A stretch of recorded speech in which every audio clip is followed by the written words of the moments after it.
Saya berasa terkejut bahawa Perdana Menteri boleh menyokong pandangan yang diberikan oleh Ismail Sabri. Kita kena ingat, bukan sahaja Ismail Sabri membuat fitnah membohong bahawa masyarakat Cina bertanggungjawab kerana harga barangan tidak turun. Beliau juga membuat fitnah bahawa masyarakat Cina menindas orang Melayu. Itu adalah satu pembohongan yang amat bahaya kerana ingin mencetuskan ketegangan dan huru-hara kaum. Dan sekiranya Perdana Menteri boleh anggap ini bukanlah perkara besar, saya rasa beliau telah menunjukkan bahawa parti UMNO dan Barisan Nasional telah menjadi parti resis dan ekstremis. Dan ini adalah suatu malapetaka kerana hanya cenderung kepada perkauman dan ekstremisme supaya menutup habis masalah ekonomi benarnya rakyat.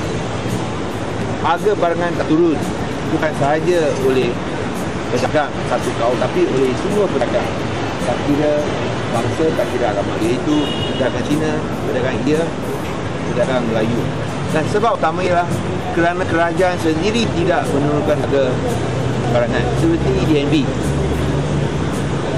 Dan sekiranya TNB cakap, oh kita punya kos masih sama, kalau you punya kos masih sama, mengapa you punya untung boleh naik 35%? Kalau kos masih sama, untung tak boleh naik, tapi untung naik 35%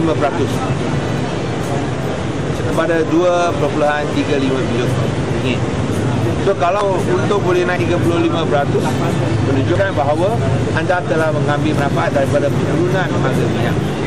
So kalau untung boleh naik 35%, turunkanlah kadar taraf pencipta. Harga minyak turun lebih 50%. Dia tak minta you turun 50%, turun 35% saja. Iaitu beratusan kenaikan keuntungan. Mengapa Ismail Sabri dan Perdana Menteri salahkan tenaga? Gula, beras sekarang dikawal oleh siapa? Kita tahu.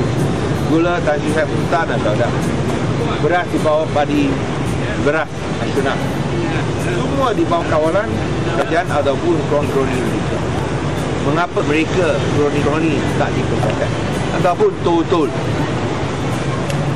konsesi tol, di mana datang dari semua tiga bangsa. Melayu pun ada, Cina pun ada, dia pun ada. Mengapa mereka tidak disalahkan? Hanya nak salahkan satu kaum saja. Dan ini adalah permainan perkauman yang amat bahaya kerana ingin menutup kegagalan mereka, menutup GST 6% yang akan naik. GST ini ada kesan teruk kepada kami. So rakyat besar dia tak boleh jawab, dia main perkauman. Dia cari kebiri hitam lah.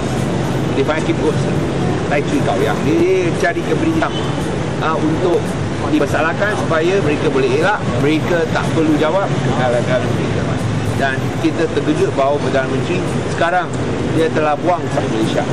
Apa? Itu kita tahu, itu hanya satu propaganda saja. Tapi yang lebih teruk ialah beliau telah memilih jalan perkauman. Dan lebih baik saya rasa BN kasih bubar saja. Kerana itu MCA, Erkan ini semua tak guna. Kalau mereka boleh sokong penjian seperti ini, memang sudah tak guna langsung. Lebih baik huruf tika dan tutup itu. BN kasih bubar saja. Itu saja.